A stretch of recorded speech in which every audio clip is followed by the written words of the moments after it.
The Mekong sub-region includes Cambodia, Laos, Myanmar, Thailand, Vietnam, and the Yunnan and Guangxi provinces of China. It is home to more than 300 million people.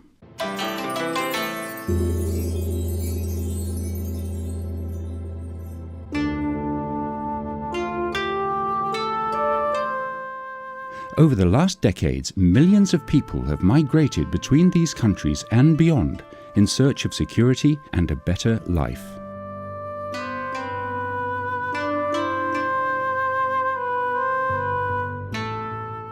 Thailand is the main destination country in the Mekong sub-region today, with 3 million migrant workers. It has experienced rapid economic growth. Migrants, mostly from neighbouring Myanmar, Cambodia and Laos, have filled the jobs that locals are unwilling to take. They support their families back home and play an essential role in the Thai economy. However, this positive contribution is often overlooked. Migrants are commonly subject to discrimination and rights violations while living in relative social isolation. They are employed in sectors including manufacturing, construction, agriculture, fishing, hospitality and domestic work. Without migrant workers, many of these industries would not function. Despite playing an integral role in the economy, governments treat migrants as if they are temporary, and people have almost no possibility of acquiring permanent residence or becoming a naturalized citizen. But how long is temporary? How long can a person stay somewhere without a sense of belonging or acceptance? Visa conditions are inflexible and short, leaving people without certainty about the future.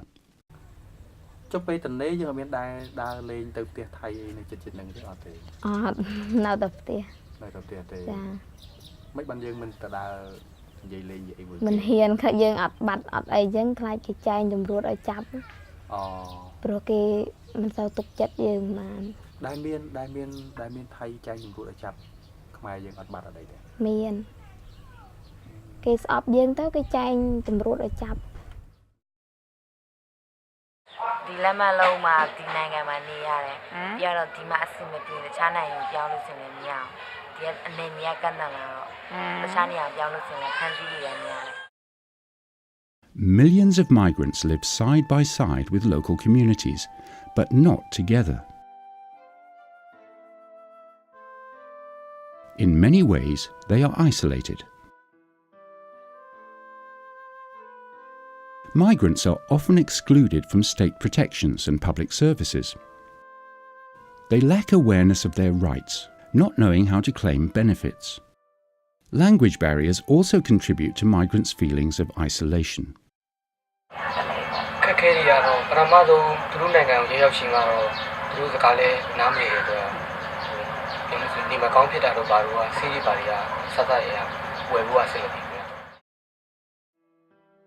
Channels to voice their needs are restricted. Migrant workers are prohibited from forming their own trade unions. While they are permitted to join existing Thai unions, there are few active unions in sectors where migrants work. A cabinet resolution in 2005 under the Education for All policy permits all children in Thailand, regardless of their nationality or legal status, to attend free primary school. Yet language barriers and out-of-pocket expenses are obstacles to attending school. Their migrant status limits opportunities for further education and meaningful work. Caught in between wanting to fit in and knowing that their status is only temporary, few migrant children complete secondary school. Instead, most start working in unskilled jobs early.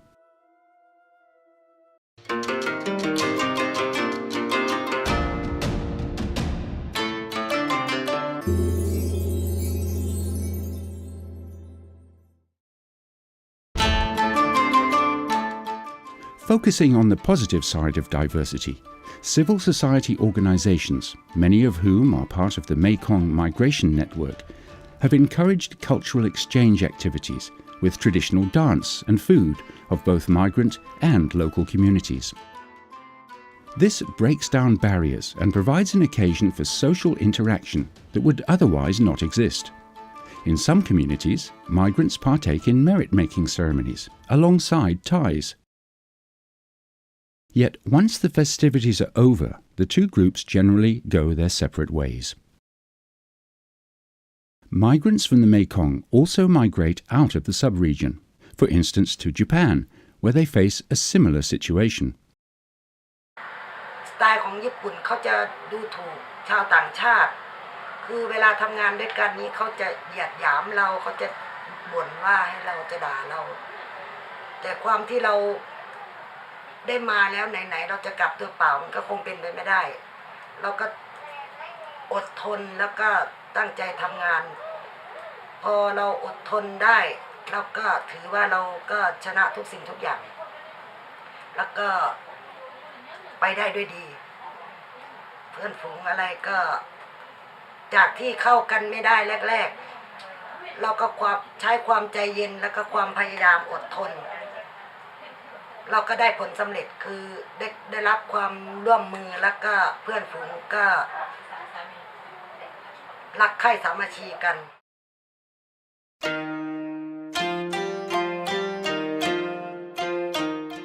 Although Japan faces a rapidly aging population and an acute shortage of labour, it has highly restrictive policies towards labour migration.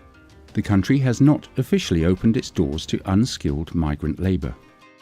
But an increasing number of migrants from Cambodia, Myanmar and Vietnam are being placed in Japan under the Industrial Technical Training Internship Program.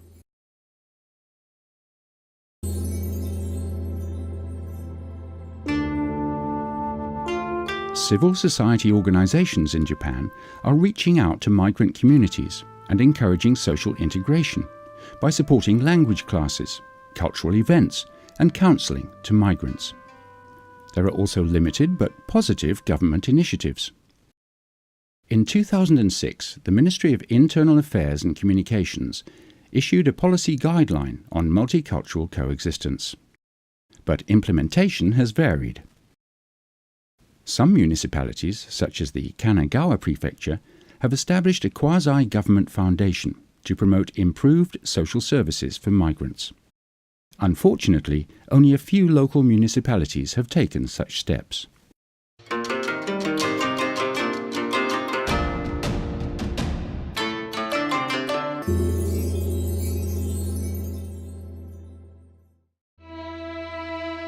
Even when migrants have lived in the destination country for a long time or were born there, many still consider the country of origin as their home, due to the challenges of socially integrating and the longing for their families and communities.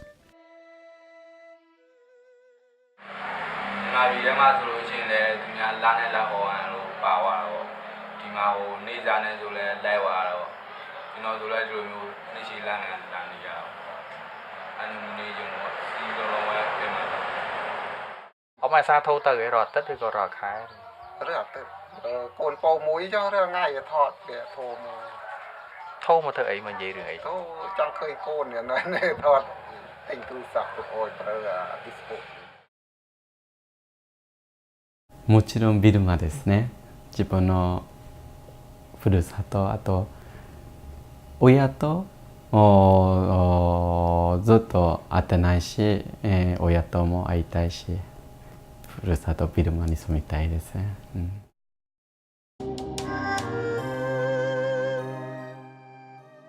Ironically, however, the social exclusion of migrants does not necessarily end when they return to their home countries. In both Cambodia and Myanmar, migrant returnees have shared experiences of being shamed if their migration experience was not successful.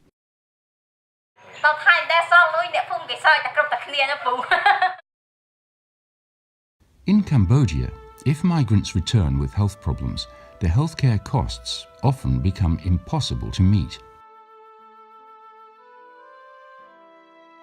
In Myanmar, migrants who have been away for a long time or migrant children born abroad frequently face difficulty applying for household registration, which means they cannot access healthcare or enroll in school.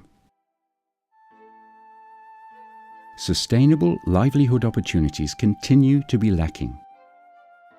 So, without government support, such as skill training or microcredit back home, many make the decision to migrate again.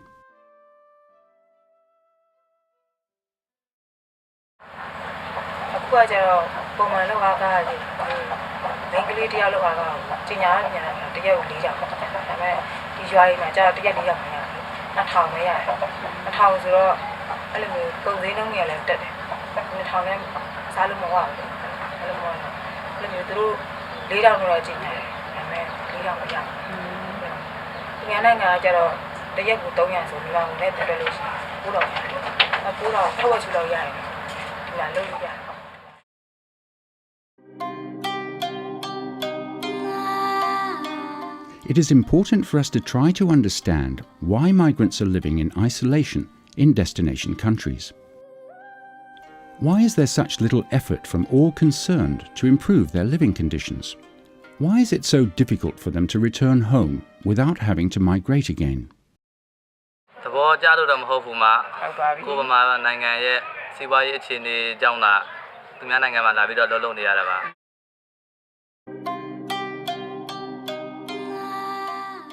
The need for countries to work together to create societies where everyone, including migrants, can live together and not in social exclusion is clear.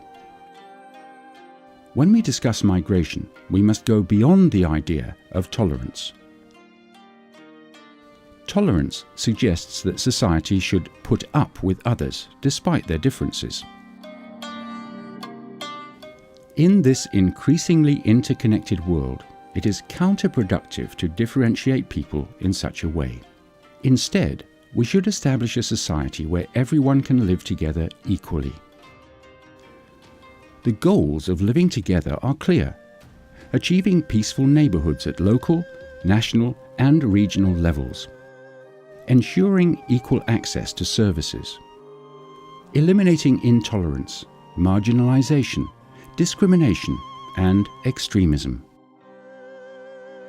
promoting shared aspirations and values, recognizing aspirations to social mobility, and facilitating participation and empowerment of all people at all levels.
す。